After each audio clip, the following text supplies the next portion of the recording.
은혜로 감사함과 만족과 기쁨이 넘치는 우리 모두가 될 수 있기를 주님의 이름으로 축원합니다. 오늘 우리가 읽은 이 갈라디아서의 말씀은 바울이 신약성경의 13편에 자기의 서신서가 담겨져 있는데 그 바울의 많은 편지들 중에 가장 먼저 쓰여진 서신서라고 할 수 있습니다.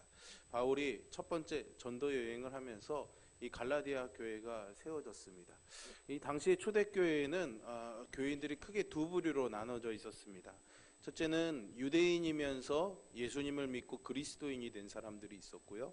또 이방인이면서 즉 유대인이 아닌 다른 이방인들이 예수님을 믿고 그리스도인이 된 경우들이 있었습니다.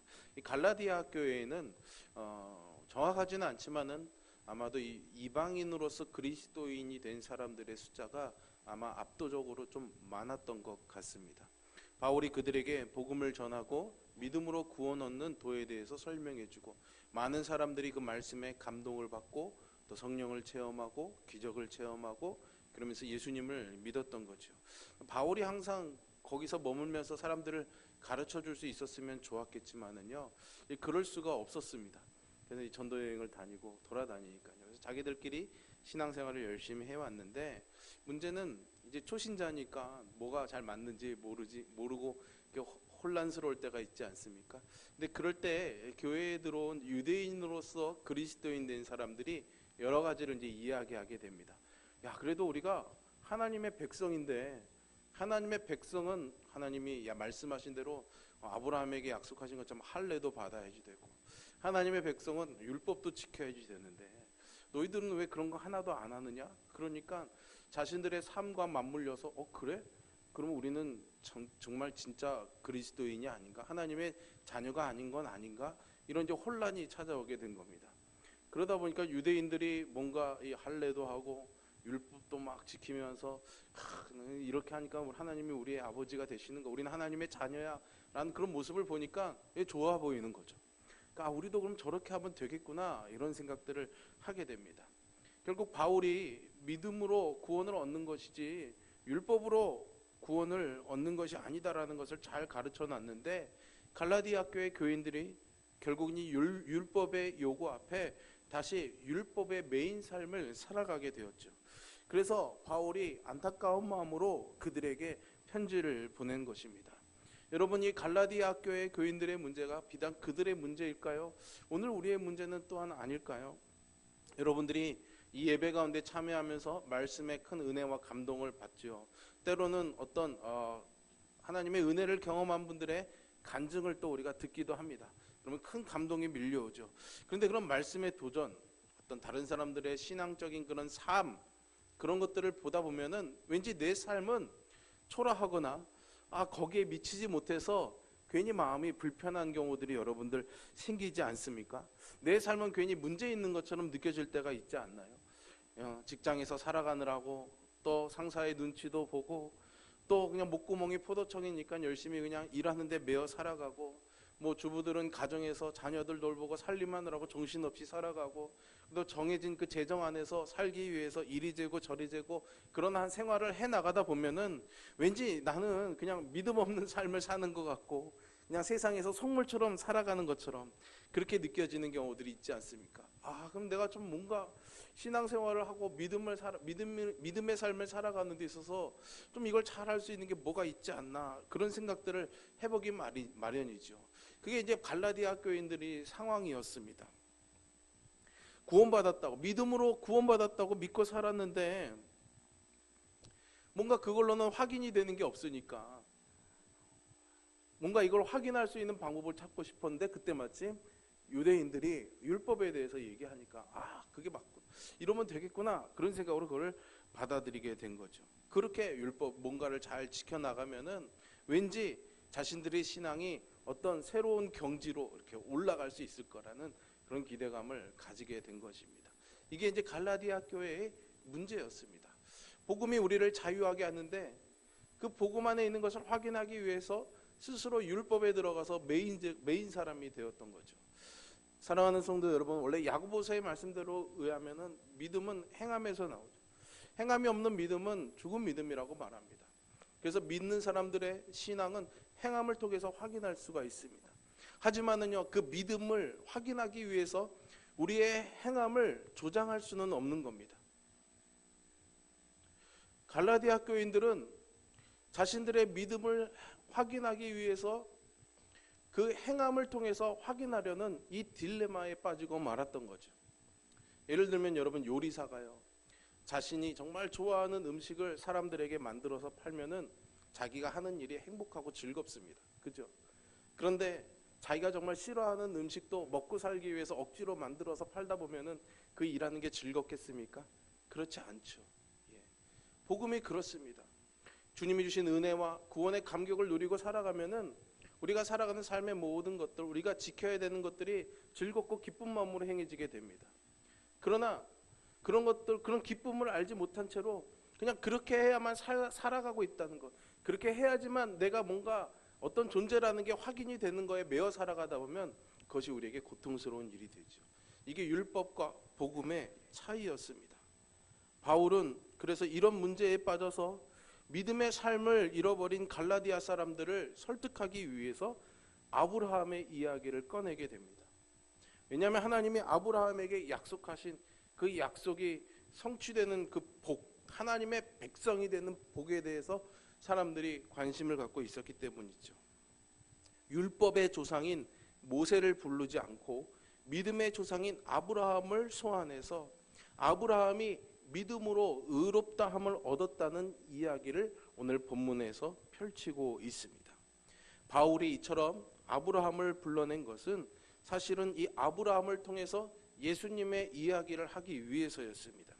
예수 그리스도를 믿는 것이 왜 구원의 길이 되는지를 설명하기 위해서였던 거죠. 그래서 우리가 먼저 아브라함의 이야기로 조금 들어가 보도록 하겠습니다. 하나님께서 창세기 12장에서 아브라함을 부르셨습니다. 그리고 그를 부르시면서 그에게 약속해 주셨어요. 내가 너로 큰 민족을 이루게 하겠다. 그리고 너에게 복을 주어서 너의 이름이 창대하게 하겠다. 그리고 너로 말미암아서 세계 모든 민족들이 복을 받게 하겠다. 이런 엄청나고도 멋진 약속을 주셨습니다. 하나님이 주신 약속이죠.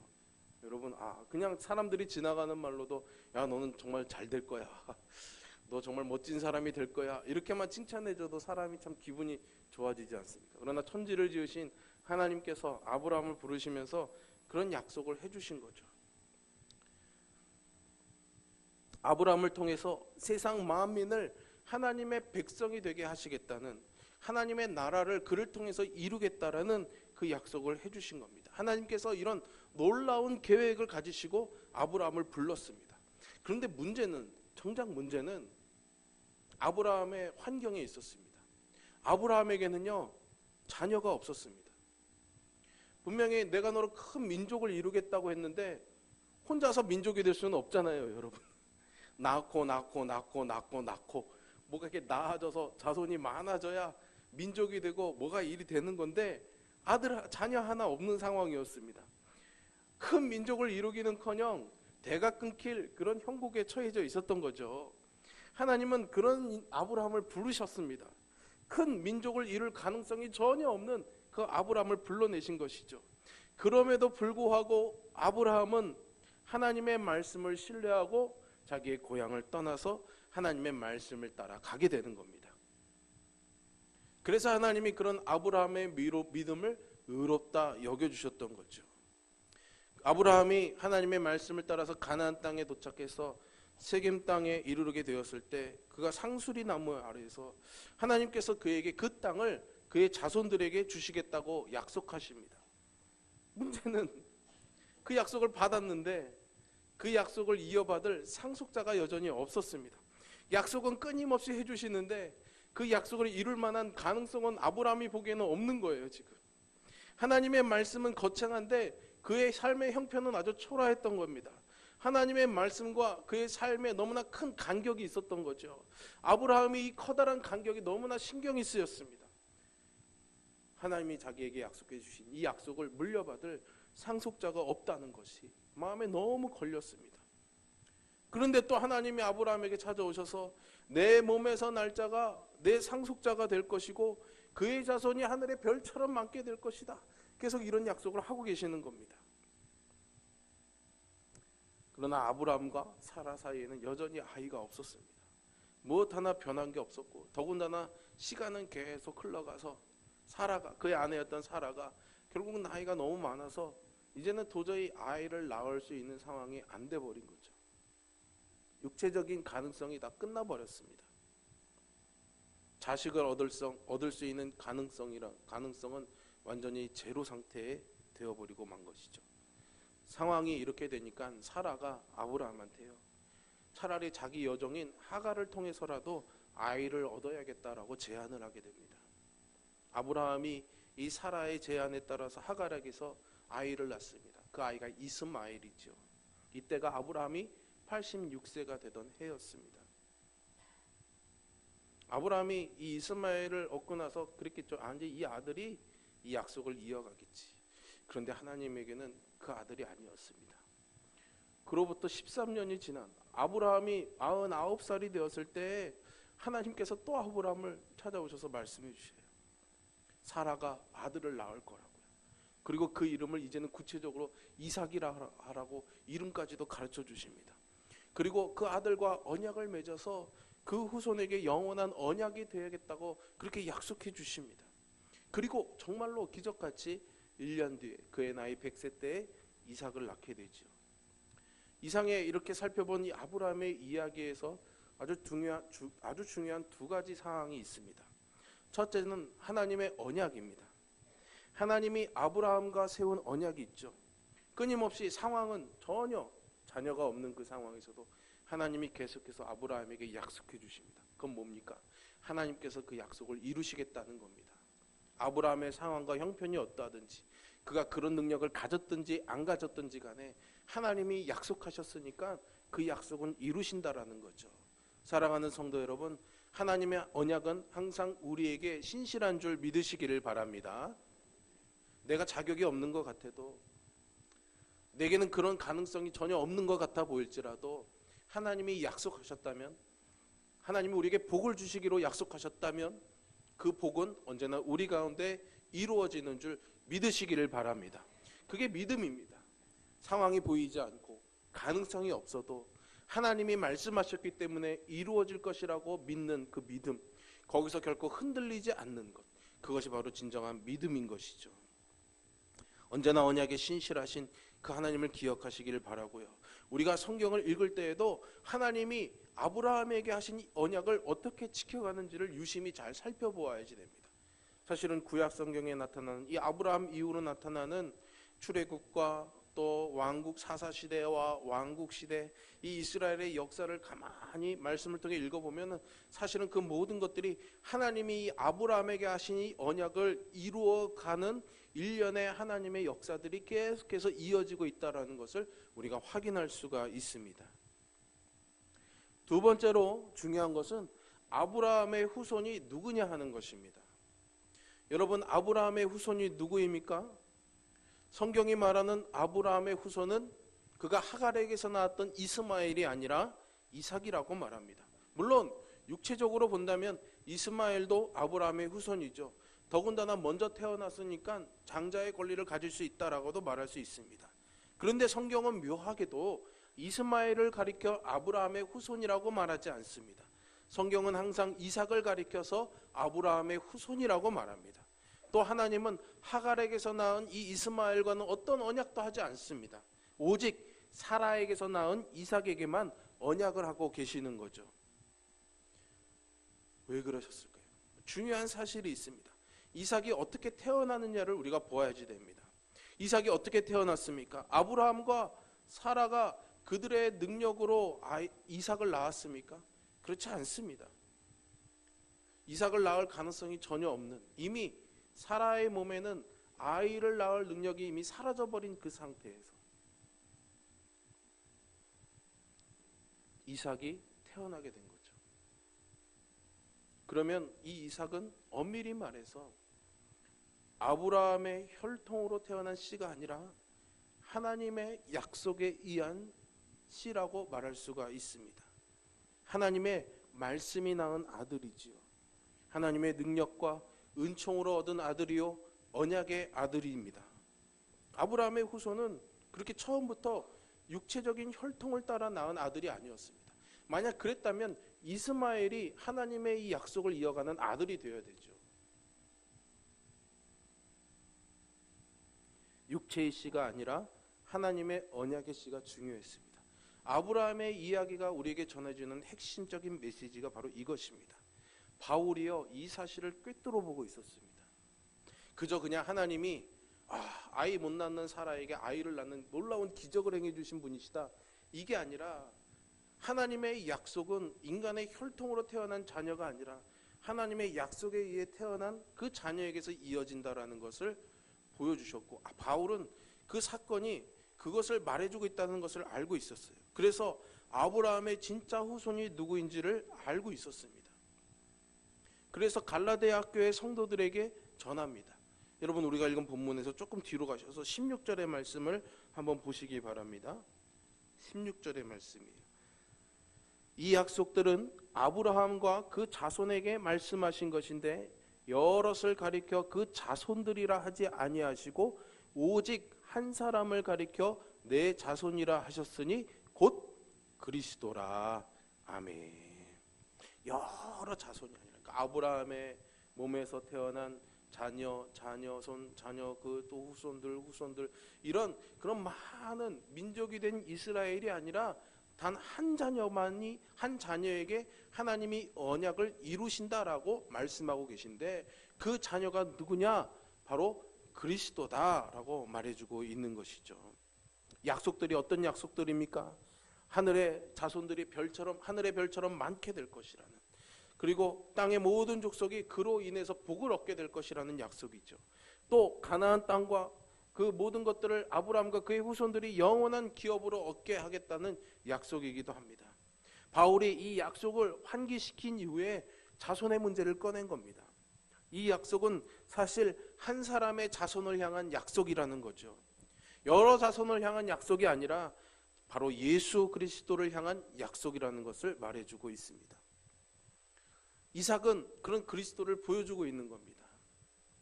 그냥 아브라함이 하나님의 약속을 받고 사라와 그런 육체적인 관계를 통해서 낳은 아들이 아니라 정말 아들을 낳을 수 없는 상황에서 하나님이 태어나게 하신 그 아들, 그 이삭을 통해서 그 약속을 이어가게 하신 것처럼 이 땅에도 그런 혈통으로 태어난 아들이 아니라 하나님으로부터 말미암으신 하나님의 아들, 독생자 예수 그리스도로 말미암아서 아브라함에게 하신 모든 민족이 복을 받게 하겠다는, 모든 민족이 하나님의 나라가 되게 하겠다는 이 약속을 그분의 아들을 통해 이루신다는 것을 이삭을 통해서 우리에게 보여주고 계시는 거죠.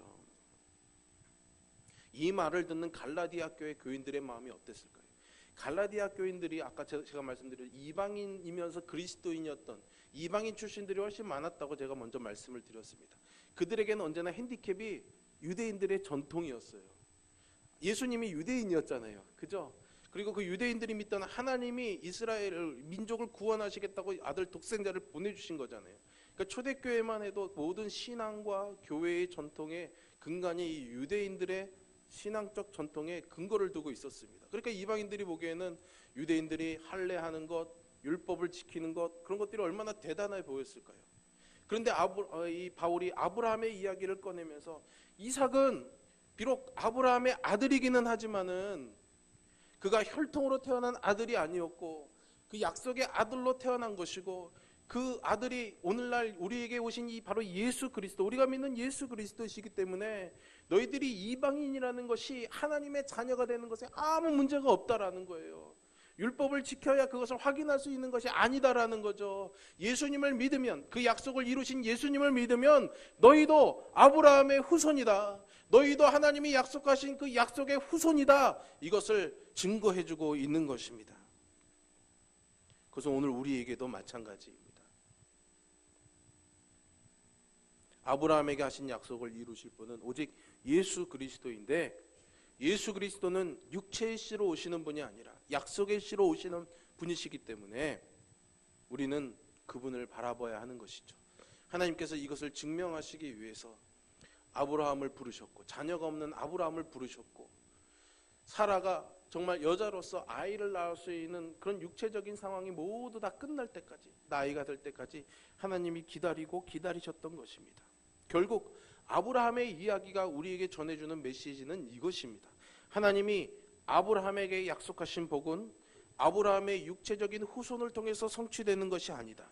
하나님이 아브라함에게 약속하신 복은 언약의 씨인 예수 그리스도를 통해서 성취된다라는 것이죠. 이것이 아브라함의 이야기가 담고 있는 가장 중요한 메시지입니다. 구약이 증언하는 것도 마찬가지입니다. 아브라함의 후손이었던 이스라엘 백성들이 어땠습니까? 그 언약을 이루었습니까? 하나님이 이스라엘 백성들을 통해서 모든 민족들이 복을 받게 하셨습니까? 이스라엘 백성들은 실패한 민족이 되었습니다. 나라도 다 잃어버리고 성전도 잃어버리고, 심지어는 하나님이 보내신 독생자 아들을 십자가에 못 박아 죽이는 일에 가장 앞섰던 사람들이잖아요. 그들은 실패한 역사를 가지고 있습니다. 왜냐하면 애당초 하나님이 아브라함을 통해서 이루실 이 복은 유대인들을 통해서 성취될 복이 아니라 예수 그리스도를 통해서 이루어질 복이었기 때문입니다. 사람의 의지와 정성과 노력으로 성취할 복이 아니라 하나님의 아들만이 이룰 수 있는 매우 특별한 복이었기 때문입니다. 하나님이 아브라함에게 말씀하신 복은 하나님으로부터 시작된 복이었고 하나님만이 이룰 수 있는 복이지 아브라함과 그의 후손들이 이룰 수 있는 복이 아니라는 거죠. 그러니까 유대인들이 지금 말하고 있는 유대교의 율법과 전통, 할례, 이게 중요한 게 아니다라는 겁니다. 그런 걸 아무리 붙잡아 봐야 우리는 실패할 수밖에 없다라는 거예요. 예수 그리스도를 믿는 믿음이 있어야 그 약속의 복을 누릴 수 있다는 것을 아주 교리적으로 잘 설명해 주고 있는 겁니다. 여러분들이 지금 이걸 잘 이해하실지 잘 모르겠지만 교리 설교가 그래서 항상 제게는 어렵습니다. 이론적으로 막 풀어가야 되니까. 그러나 이해하는 지혜도 성령님이 여러분들에게 허락해 주실 줄로 믿습니다. 그러니까 유대인들이 실패한 것을 우리는 보통 그들의 마음이 강팍하거나 하나님의 말씀에 불순종했기 때문이라고 생각합니다. 물론 이것이 전적으로 틀렸다고 말할 수는 없습니다. 그들의 마음이 강팍해서 하나님의 말씀에 불순종해서 그 믿음이 없어서 실패한 것이 많습니다.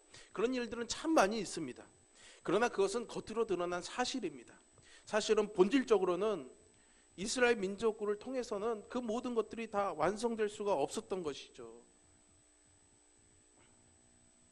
아브라함에게 약속하신 복은 오직 예수 그리스도를 통해서만 성취될 수 있는 독특한 복이기 때문에 이스라엘의 역사는 실패하는 것이 정상입니다. 하나님이 이스라엘 백성들에게 율법을 주신 것도 사실은 이스라엘의 이 실패를 확인하기 위해서였습니다. 율법의 역할은 아브라함에게 약속하신 복을 얻게 하려는 것이 아니라 우리가 아무리 노력해도 우리의 힘으로는 그것을 이룰 수 없다는 것을, 그렇기 때문에 예수 그리스도를 믿는 믿음이 우리에게 필요하다는 것을 알려주고 있는 것이죠. 그렇기 때문에 이스라엘의 실패는 하나님이 그들을 부르셨기 때문에 그들의 실패가 하나님의 실패라고 말할 수 없습니다. 하나님은 아브라함에게 약속하신 대로 그의 말씀을 행하셨습니다.